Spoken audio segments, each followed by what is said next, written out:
Allah bütün tədbir iştirakçılarını salamlayıram.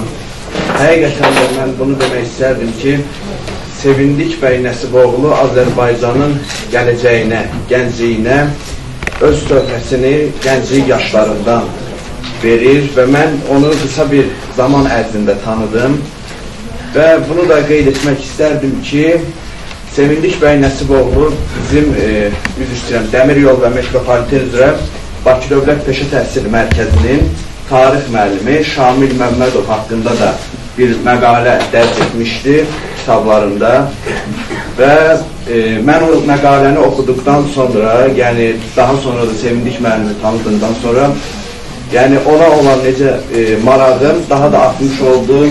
Həqiqətən də onun gördüyü işlər Azərbaycanın təhsil sahəsində daha da necə deyərlər, inkişafına, daha da gəncliyimizin, gələcəyimizin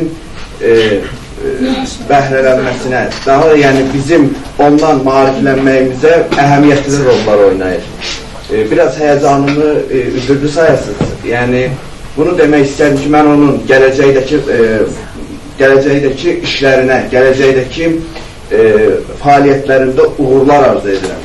Həqiqətən də nə yaxşı ki, mən belə bir gəncimizi tanımışam, nə yaxşıdır ki, mən daxil, bütün gənclər, onu tanıyanlar, biz onun bu müəllifi olduğu kitablardan bəhrələnirik. Təşəkkür edirəm.